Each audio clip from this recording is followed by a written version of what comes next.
सुनाओ ब्रैडकॉम ग्रुप। अब very sad. अब यहाँ पर ये अगर हम देख रहे हैं तो ये अब तक का सबसे खराब सिनेरियो यहाँ पर ब्रैडकॉम ग्रुप के अंदर बनता हुआ दिख रहा है। और यहाँ पर अगर आप देखें तो ये पैनिक तो होना ही था, ये पैनिक तो होना ही था।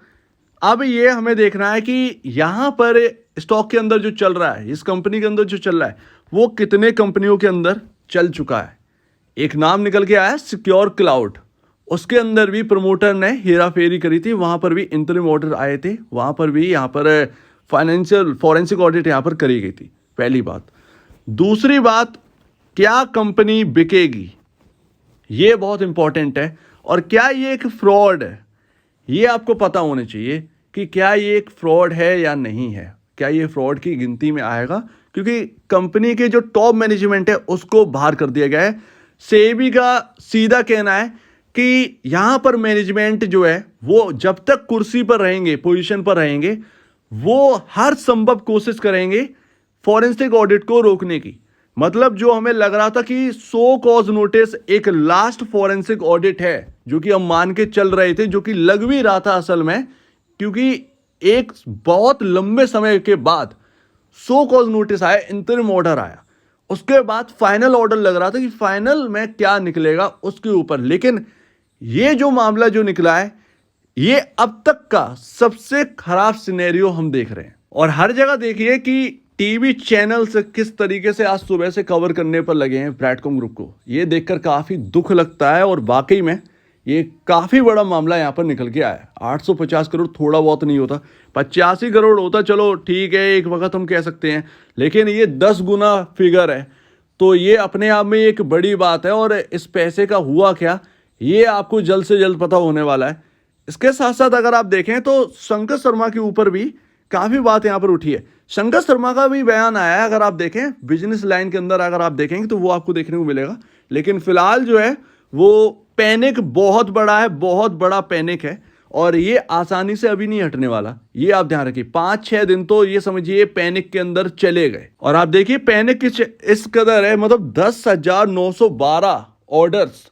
आप ये समझिएगा कि ये हमको उस वक्त देखने को मिला था जब 8 रुपए से ये 200 रुपए की तरफ गया था ये स्टॉक। तब ऐसे हमें ऑर्डर देखने को मिल रहे थे कि 10-10 हजार ऑर्डर लग रहे हैं बाई करने के लिए। तो वो हमें अब इस वक्त हमें देखने को मिल रहा है लोअर सर्किट पर। और सो कॉज नोटिस आने के बाद भी इतना बड़ा पैनिक नहीं आया था। 15.76 करोड़ शेयर्स बिकने के लिए लगे हुए हैं। इनकी वैल्यू लमसम 300 करोड़ है। 300 करोड़ की बिकवाली के लिए यहाँ पर ऑर्डर लगे हुए हैं, और ये सब रिटेल निवेशक के ऑर्डर्स हैं। और बातें हैं यहाँ पर कि म्यूचुअल फंड्स ने यहाँ पर क्यों खरीदा, इन सब के ऊपर चर्चा करेंगे। तो सबसे पहले शंकर शर्मा के ऊपर बात करें। देखिए कंपनी ने कहा था कि 56 करोड़ हमने जो शंकर शर्मा जी को जो शेयर्स बेचे हैं वो वारंट इशू करे 56 करोड़ के आसपास के कर रहे थे। यहाँ पर क्या कहा गया है, BGL had received 25.79 crore from Shankar Sharma.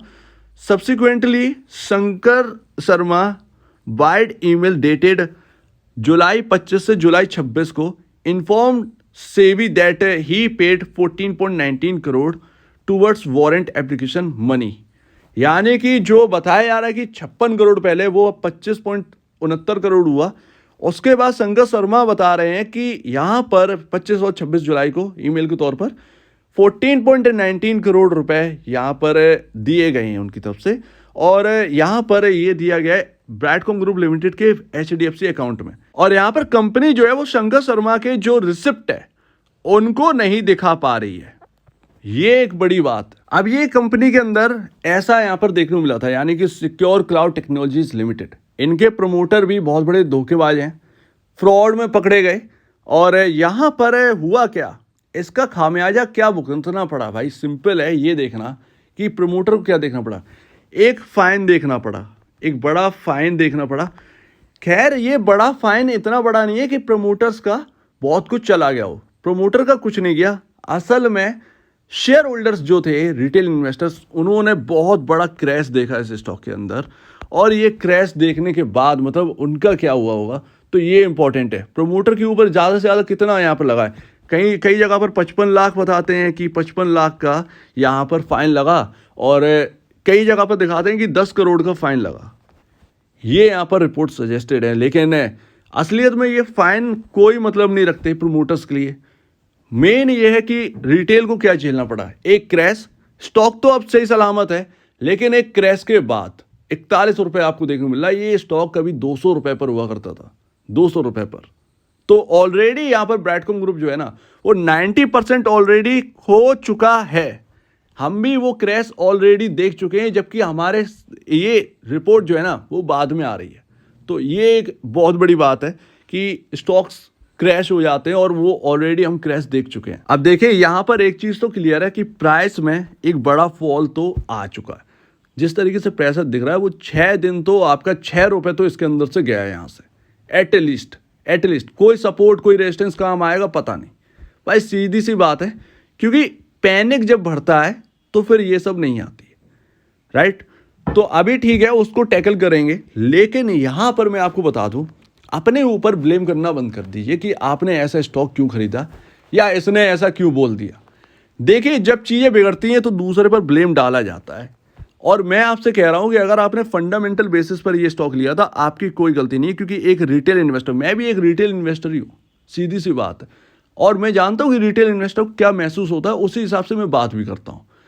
तो मैं आपसे ये कहना चाहता हूँ कि अगर आपने फंडामेंटल बेसिस पर लिया था आपकी कोई गलती नहीं है। यहाँ पर एक रिटेल इन्वेस्टर क्या देख कर लेगा, जो उसके सामने दिख रहा है, कंपनी का IPS कैसा है, पी रेशो कैसा है, बुक वैल्यू कैसी है, इन सभी के बेसिस पर ही तो इन्वेस्टर खरीदेगा। और क्या देखकर खरीदेगा ये बताओ।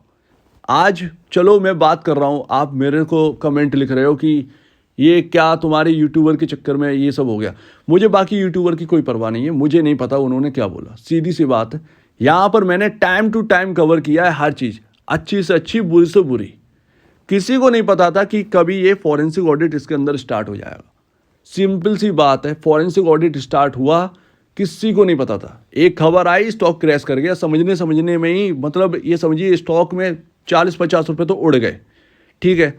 उसके बाद आपका सो कॉज नोटिस आया, तो भैया यहाँ पर उसके अंदर जो क्वेश्चनिंग थी उससे तो एटलीस्ट उन्हें समझ कर हमने एटलीस्ट ये तो पता कर लिया कि ये जो क्वेश्चन उठाए गए इनका समाधान हो सकता है। स्टॉक के अंदर डरने की ज़्यादा बात नहीं है, लेकिन कोई खरीदारी अगर कर रहा है तो वो रिस्क के ब्याह पर ही करेगा। रिस्क अभी भी है, वॉलेटिलिटी अभी भी है, सीधी सी बात है। इसी के ब्याह पर, सो कॉज के ब्याह पर ही आपके म्यूचुअल फंड की स्टेक बढ़ती हुई नजर आई। इसके अंदर शेयर्स लगातार वो बढ़ा रहे थे, और अभी पता नहीं अब नेक्स्ट में क्या होगा, क्या वो बिकवाली करेंगे या खरीदारी करेंगे, ये तो देखना ही बनता है क्या होगा क्या नहीं होगा। लेकिन म्यूचुअल फंड्स वालों तक को नहीं पता होगा कि भाई ऐसी भी कोई खबर आने वाली है, ऐसी कोई खबर आने वाली है, कंपनी ये कर रही है। कंपनी के ट्रांजैक्शन आप कैसे चेक कर लेंगे, आपके पास कोई अथॉरिटी नहीं है सेबी के अलावा। क्या रिटेल इन्वेस्टर के पास इतनी पावर है कि वो कंपनी के ट्रांजैक्शन स्लिप मांगेगा जाकर? नहीं है ना।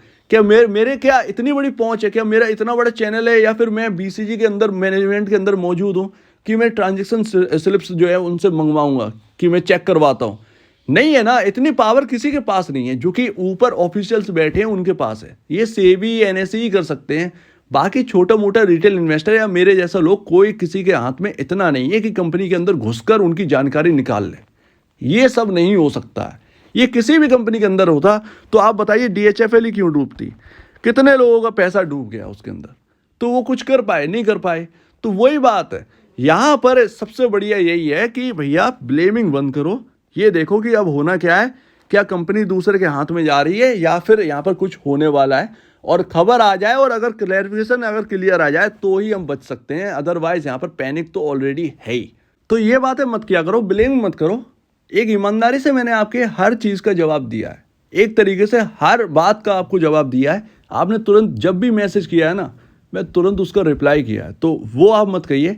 एक ऑनेस्टली मैंने हर चीज़ करी है, तो उस पर आप सवाल मत उठाओ। और पैसे लेने की बात है ना, पैसे की अगर आप बोल रहे हो कि पैसे कितने खा लिए, ये सब अच्छी बात नहीं लगती भाई साहब। जब भी अगर मैंने पैसे खाए भी होते ना, कब का छोड़ के चला गया होता, इसके ऊपर बात नहीं कर रहा होता, चुपचाप बैठ गया होता, सो गया होता जाकर। तो ये मत कहा करो कभी। बाकी रहा स्ट्रक्चर का कैसे बच सकता है ये प्राइस। डीलिस्ट का आप सोच रहे होंगे कि क्या डीलिस्ट हो जाएगा, डीलिस्ट इतना आसान नहीं है। लेकिन एक यहाँ पर ना एक ऑप्शन बनता है, या तो ये शॉर्ट सेल बंद करा दें जिस तरीके से अडानी ग्रुप के अंदर बंद है। हाँ, जब तक ये मामला चल रहा है ब्रैडकॉम ग्रुप के अंदर ये हो जाना चाहिए, या फिर इस स्टॉक को कुछ दिन के लिए टेम्परेरी बंद कर दिया जाए, ताकि जो प्राइस है 23 रुपए की, इसके अंदर बिल्कुल भी इंपैक्ट ना पड़े, और जब मामला पूरा हो जाए तब यहां पर इसको ओपन कर दिया जाए ट्रेडिंग के लिए। यही एक ऑप्शन है यहां पर प्राइस बचाने का, यहां पर रिटर्न बचाने का। अदरवाइज पैनिक तो है ही। अब देखते हैं उसमें होगा क्या, अपने हाथ में कुछ नहीं है। ये एक नया मामला है और इसके ऊपर क्लैरिफिकेशन कितना दे पाते हैं, ये बहुत बड़ी बात है। कि सो कॉल नोटिस इतना बड़ा मामला नहीं था, असेट इंपेयरमेंट ये सब तो एक क्लैरिफिकेशन आ गया होल्डिंग के ऊपर, उसमें हमने समझ लिया पूरी बात है। लेकिन ये मामला बिल्कुल डिफरेंट है, इसके अंदर क्या होगा कुछ नहीं पता। तो ये ही रियलिटी है।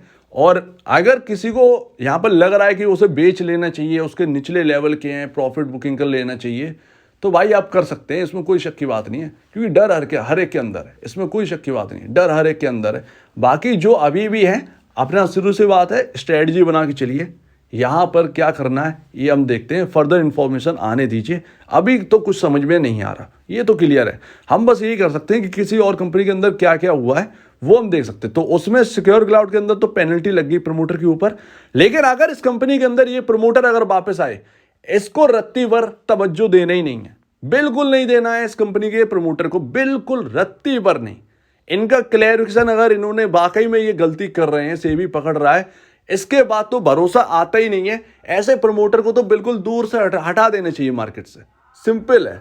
क्योंकि इतना बड़ा धोखेबाज यहाँ पर, ये तो समझ में नहीं आ रहा। किसे पता था कि ये इतना बड़ा कर देंगे, कुछ नहीं पता था भैया यहाँ पर क्या। ये तो मामला तो वारंट इशू तक चला गया है। तो वही Q1 का तो नंबर यहाँ पर जो है वो ऑडिट तो होंगे, Q1 के नंबर्स तो यहाँ पर लगता ही है कि वो ऑडिट होने वाले हैं, और उसमें भी देखा जाएगा, कहीं ना कहीं तो देखा जाएगा। तो अभी थोड़ा सा धीरज रखिए, यही कह सकता हूँ कि धीरज रखिए, फर्दर इन्फॉर्मेशन आने दीजिए, हड़बड़ाइए मत। पैनिक तो ऑलरेडी क्लियर है, पैनिक तो है ही। कम से कम एटलीस्ट उस पैनिक में समझ तो सकते हैं कि हाँ भैया एक जगह थोड़ा सा दिमाग ले जाकर कि अब हो क्या सकता है, तो वही चीज़ हमको देखनी है। सो उम्मीद है आप इस बात को समझेंगे। कुछ और इन्फॉर्मेशन आती है तो मैं आपके सामने जल्द से जल्द लेके आता हूँ, और कर रहा हूँ कुछ लोगों से बात कि यहाँ पर क्या हो सकता है, तो पता लगेगा तो मैं आपको बताता हूँ।